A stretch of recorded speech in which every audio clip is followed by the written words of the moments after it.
J'espère que vous allez bien, j'espère que vous vous portez bien. Eh ben, une information totalement étonnante nous a été parvenue, nous avons pu la confirmer au cours de nos investigations. Vous savez, nous on aime dire ce qui ne peut pas être dit ailleurs. Notre spécialité est de révéler ce qui ne peut pas être révélé ailleurs et de vous informer de façon un peu originale, pour ne pas dire totalement inédite et originale, puisque les informations que nous vous donnons, vous ne pouvez pas les lire ailleurs, vous ne pouvez pas les consulter ailleurs, vous ne pouvez pas les comprendre ni les obtenir ailleurs pour une raison simple, parce qu'il n'y a plus de liberté de la presse. Il n'y a plus de liberté d'expression dans notre chère Algérie, malheureuse et sinistre Algérie. Il n'y a plus de liberté de la presse. Justement, nous allons parler de la presse ou de la détresse. Malheureusement, c'est plus de la détresse que de la presse. Eh ben, les autorités algériennes ont décidé, dans la plus grande discrétion, je dis bien dans la plus grande discrétion, de nationaliser la chaîne Nahar TV. La chaîne Nahar TV est aujourd'hui totalement nationalisée. Elle a été reprise cette semaine, je veux dire la semaine dernière, par la filiale de la NEP, l'Agence nationale de l'édition de la publicité, qui se charge de gérer, de diriger la chaîne de télévision publique Algérie 24 News. C'est effectivement la filiale de la NEP, ANEP Audiovisuel SPA, qui existe depuis novembre 2021, qui a été créée pour diriger, lancer le projet Algérie 24 News, qui a repris officiellement Nahar TV. Nahar TV qui appartenait, vous savez, à Anis Rahmani, le controversé sulfureux journaliste Anis Rahmani, qui croule en prison depuis 2020, depuis février 2020, depuis début 2020 en tout cas. Il a été condamné à plusieurs peines de prison et ses biens ont été totalement saisis.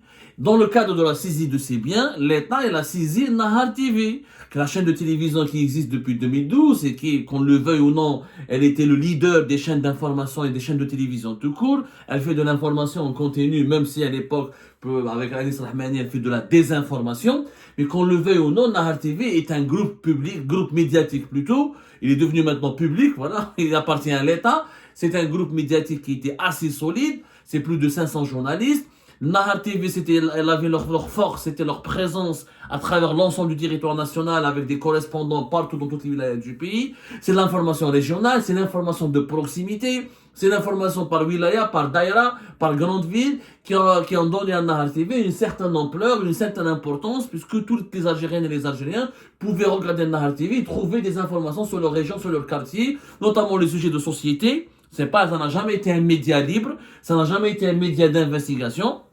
Mais c'est un média qui avait de la popularité parce qu'il traitait des sujets de société, des micro-trottoirs, des problèmes de proximité, des reportages de terrain, des éditions locales. Et malheureusement, à l'époque de Anis Rahmani, il a été utilisé comme instrument de propagande et de désinformation pour attaquer les opposants. Il a été instrumentalisé pour réélire Abdelaziz Bouteflika pour le 4e mandat en 2014. Il a été utilisé pour casser le Hirak en 2019. En 2018, en 2017, Anis Rahmani était l'un des acteurs d'un grand complot.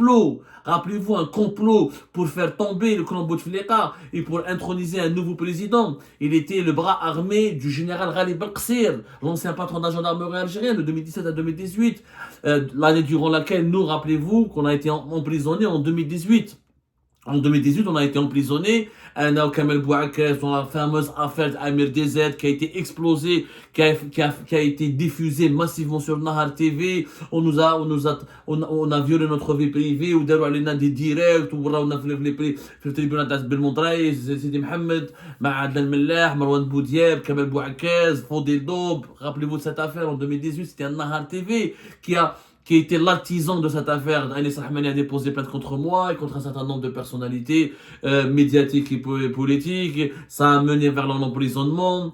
Ou cette l'affaire, où Nahar TV, en tout cas, elle avait une autre, malgré toutes les dérives, les dérapages contre les minorités, contre les berbérophones, contre les kabyles, contre les laïcs, contre les démocrates, contre les francophones. Nahar TV a épinglé toutes les catégories de la population qui ne collent pas, si vous voulez, ou à l'image qui ne colle pas aux caractéristiques des masses populaires, c'est-à-dire la dogma, c'est-à-dire la doxa, les dogmes des masses populaires, le conservatisme religieux, le fait d'être uniquement arabophone, le côté un peu islamiste, les sujets, le nationalisme précaire et primaire, tout ce qui collait pas à ces valeurs et à ces considérations idéologiques étaient diabolisées et vilipendées et insultées par la Nahar TV. Mais quand on le veut, malgré toutes ces dérives, Nahar TV, c'est un groupe.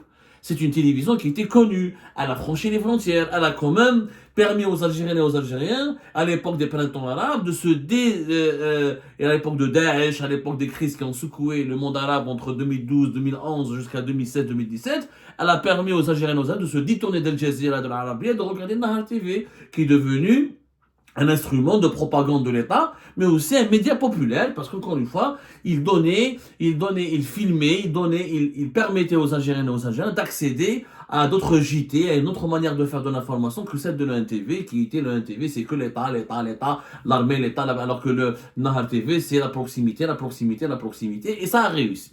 Nahar TV, a été saisi par l'État dans le cadre des jugements dont faisait l'objet M. Anis Rahmani. Le 13 juin 2022, le pôle économique et financier du tribunal de Sidi Mohamed a condamné le patron du groupe Nahar, Mohamed Moqaddam, qui est le véritable nom d'Anis Rahmani, à une peine de 10 ans de prison ferme. Dans l'affaire qui le liait à l'homme d'affaires Mahidine Tahkout pour blanchiment d'argent. Il a été condamné pour blanchiment. Il a plusieurs affaires, Anis Rahmani. Il a une affaire de diffamation, d'atteinte à la vie privée, d'injures, de calomnie, etc. Il avait une affaire contre les services secrets algériens pour l'enregistrement du colonel Smaïl, l'ex-patron de la caserne Antar, le centre principal, le CPO de Antar, le centre principal des opérations, fait 2018 quand il a diffusé l'enregistrement de Smaïl parce que Anis Rahmani roulait pour le général Ghalib Barksel, il était dans le clan de Gaïd Salah contre le général-major Bachir Tartag qui était dans le clan des Bouteflika, fait 2018. Il a plusieurs affaires, mais l'affaire qui a mené à la saisie de ses biens, c'était l'affaire le blanchiment d'argent avec l'affaire Tahkout parce que il avait créé une société de VTC, etc. Il avait bénéficié de la part du groupe Tahkout d'une flotte d'un nombre. Clairement, Anis Rahmani a fait du chantage à Tahkout en 2017 et en 2018 pour obtenir de sa part une flotte de plusieurs dizaines de voitures Hyundai pour créer une application qui devait concurrencer ici les Koulsa. C'est une application qui a été créée par le groupe par les sociétés où Anis Rahmani et sa femme étaient les actionnaires majoritaires, donc dans ce cadre-là, un jugement a été prononcé. Dans le cadre du jugement, la justice a demandé la confiscation de tous les biens immobiliers, avoirs bancaires de Anis Rahmani, ainsi que la saisie de tous ces biens en termes d'une ordonnance qui a été prononcée avant même la condamnation, le juge d'instruction. Dans le cas de cette affaire, juin 2022, avec Mahidine Tahkout, la justice a demandé la confiscation et la saisie, le gel des avoirs immobiliers et bancaires de Anis Rahmani. Ensuite, il a été condamné, donc tous ces biens ont été saisis depuis 2022. Parmi les biens, il y avait le groupe Nahar TV, dont Anis Rahmani est pratiquement l'actionnaire unique, si ce n'est pas majoritaire, avec sa femme, qui s'appelait Souad. Bon. Donc, Anis Rahmani, dans ce cadre-là, il a perdu ses biens. Je dis bien, donc Anis Rahmani a eu plusieurs condamnations. C'est pas la peine d'en parler, de donner d'autres informations. Je peux vous donner d'autres affaires. Il a été condamné plusieurs fois. Plusieurs affaires. Déjà, il a été, dans une première affaire, il a été condamné à 3 ans de prison ferme, puis mars 2023. C'était l'affaire, je crois, c'était déjà l'affaire avec trafic d'influence et obtention d'avantages indus, hausses et fausses déclarations, liées toujours aux activités du groupe Nahar. Le groupe Nahar était géré par une société qui s'appelle Sarl Al-Athir Press. Sarl Al-Athir Press a été saisi par l'État, donc c'est devenu une propriété de l'État. Maintenant que l'État, une fois qu'il fait une saisie, il devait donc décider de ce qu'il va faire de cette saisie. Généralement, quand l'État fait des saisies de sociétés ou de biens immobiliers, quand il s'agit des comptes bancaires, il récupère l'argent, c'est trésor public, ça repart dans les caisses de l'État, ça va rien, l'argent, tout ce qui est avoir bancaire, l'argent liquide, c'est réinjecté dans les caisses du trésor public. Les biens immobiliers sont proposés à la revente au niveau des enchères, mais les sociétés, généralement, ils sont revendus à des actionnaires, de nouveaux investisseurs, où là, ils sont nationalisés, ils restent dans le gérant de l'État. Comme ça a été le cas, sur les sociétés, le groupe Condinef, pour le projet la fabrication des huiles alimentaires Fijijil, comme c'était le projet le groupe Mazouz, في 14 في Boumerdès pour la fabrication du sucre, ça ils ont été nationalisés et donnés au groupe Madar et d'autres sociétés appartenant aux anciens oligarques du régime Bouteflika ont été nationalisés et donnés à des entreprises et à des groupes étatiques, autres que le groupe Madar. L'État, cette fois-ci, avec l'affaire, comment on appelle ça, avec l'affaire de Anis Rahmani, et ben il a décidé de nationaliser Nahar TV. C'est-à-dire que Nahar TV, au lieu de la donner à un repreneur privé, c'est l'État qui va la gérer, qui est devenu propriétaire et actionnaire unique à travers la société filiale de l'ANEP qui est Audiovisuel SPA, ANEP Audiovisuel SPA. Donc maintenant, il y a le NTV et ses filiales, il y a Algérie 24 News et il y a Nahar TV. C'est devenu une chaîne étatique. Ce qui soulève des interrogations légitimes et des questions sur le bien fondé de cette décision. Pourquoi l'État devrait nationaliser Nahar TV? Ok, il fallait pas la fermer, il y a déjà plus de 500 emplois, 500 journalistes, entre les journalistes, les chauffeurs, et les techniciens, etc. C'est vrai qu'elle a de l'influence, elle a de la notoriété, je dirais pas de l'influence, aujourd'hui elle n'a plus d'influence, puisque Nahar TV ne peut plus critiquer ni Oueli, ni les maires, ni elle peut être, il n'y a plus cette marge d'indépendance de temps et de critique qui faisait la force et la popularité de Nahar TV à l'époque de Bouteflika. Donc aujourd'hui, elle est une chaîne totalement domestiquée. Elle doit dire ce que les autres chaînes de télévision font et disent, mais à part dans quelques sujets de société où là, pendant le ramadan, elle diffuse quelques feuilletons qui peuvent faire le buzz. Elle n'a plus d'influence, mais elle a de la notoriété et de la popularité. Elle n'influence pas, elle ne fabrique pas l'opinion publique comme avant, mais elle est regardée toujours par l'opinion publique parce qu'il n'y a pas autre chose à regarder de toute façon. Il n'y a que Nahar TV, Hayat TV, les autres chaînes de télévision. Et Nahar TV, comme elle était toute populaire, elle bénéficie d'un capital qui a été hérité de l'époque de Bouteflika depuis 2012. Donc elle a gardé son passif et elle a gardé son image et son capital, un certain capital de sympathie auprès du public. Mais pourquoi la nationaliser? Pourquoi ne pas avoir trouvé un privé qui la reprend? Est-ce que c'est à l'État de financer Nahar TV? L'argent public n'a pas à entretenir la Nahar TV, il y a le NTV, il y a Algérie 24 News, il y a les radios, c'est trop. L'argent public devrait servir à financer la santé, à financer l'éducation, à financer la lutte contre le chômage, la sécurité nationale. L'État il a d'autres priorités et d'autres enjeux et d'autres missions que de financer Nahar TV. En réalité, dans le cours de notre enquête, nous avons découvert que l'État, les hauts responsables du régime, en tout cas, ont approché certaines personnalités médiatiques ou certaines personnes dans le monde des affaires et leur ont proposé de reprendre Nahar TV à des prix symboliques ou là à des prix très bas. Personne n'a voulu la reprendre. Pour une raison simple, c'est qu'il n'y a plus de liberté de la presse. Il n'y a plus de liberté d'expression. À quoi ça sert qu'un investisseur privé rachète Nahar TV s'il peut rien faire de Nahar TV? Tu peux pas faire une émission économique pour critiquer un peu. Tu peux pas faire une émission politique pour critiquer un peu. Tu peux pas faire une émission culturelle pour critiquer un peu. Il règle le sport et tu peux pas tout critiquer. Parce que le sport maintenant, les plus grands clubs algériens, Mouloudia, GSK, CRB, CS, sont tous dominés par des entreprises étatiques liées au régime. Donc tu peux plus critiquer, tu peux plus t'exprimer. Si tu critiques pas, si tu t'exprimes pas librement, si tu peux pas parler librement, tu peux pas faire un peu, si t'as pas un peu d'indépendance, ça vaut pas la peine d'avoir une télévision. Tu n'auras pas d'influence. Un investisseur économique, ou là un homme d'affaires, ou là un repreneur privé, il va rendre un Nahar TV pour utiliser son influence, pour la monétiser. Mais si tu n'as pas d'influence, et tu ne peux pas avoir de l'influence, parce que tu n'as pas de liberté de la presse, tu n'as pas de liberté d'expression. La preuve. Même le Harraga, c'est interdit d'en parler en Algérie. Les Harraga, il y a eu 15 morts. 300 personnes secourues par les autorités espagnoles, aucun média algérien n'en a parlé. Aucun, il n'y a qu'Algérie part. Que votre ami, que votre serviteur Abdou Samman et Algérie part. Personne n'en a parlé. Pourquoi? Parce que les autres, ils sont censurés et n'ont pas le droit de parler des sujets qui fâchent ou là qui donnent une image négative du bilan de la gouvernance actuelle du pays. Du coup, ce genre d'informations, on les lira jamais, on les lira ou là, on les verra jamais dans les médias algériens qui sont basés en Algérie. Donc, à quoi ça sert d'être journaliste?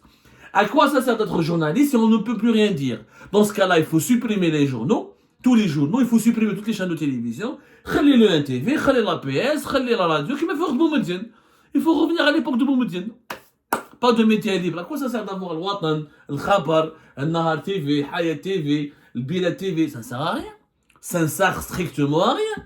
Ça ne sert strictement à rien. On a des médias qui ne peuvent rien dire. À partir du moment où un média ne peut rien dire, ne peut pas travailler indépendamment, il nous faut même une petite marge. Si on n'a même pas une petite marge d'indépendance, on ne peut avoir aucune crédibilité, aucune influence. C'est quoi un média? C'est de donner des informations exclusives, faire des enquêtes, donner des informations qui dérangent, qui suscitent le débat, la polémique. C'est ça le journalisme. C'était une dictature, mais une dictature éclairée. Il y avait une marge de manœuvre. On avait la possibilité de critiquer les ministres. On pouvait dire un peu sur Abdelaziz Bouteflika, on pouvait le critiquer un peu. Un petit peu, gentiment, mais on pouvait le critiquer. On pouvait faire des émissions satiriques, des feuilletons qui critiquent. Mais en cas où, ou rien, on ne peut plus rien dire. Donc, il n'y a plus de presse. L'exercice du journalisme n'est plus possible.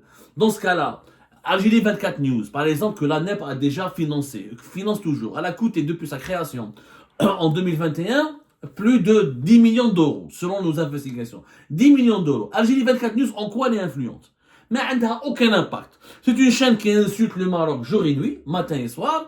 Jamais une exclusivité. Jamais un entretien avec une personnalité internationale. Jamais un grand reportage sur la Palestine ou là ailleurs, dans les mondes arabes ou là en France. Ouelou. C'est une télévision fade. Mais quand tu la regardes, tu n'apprends rien.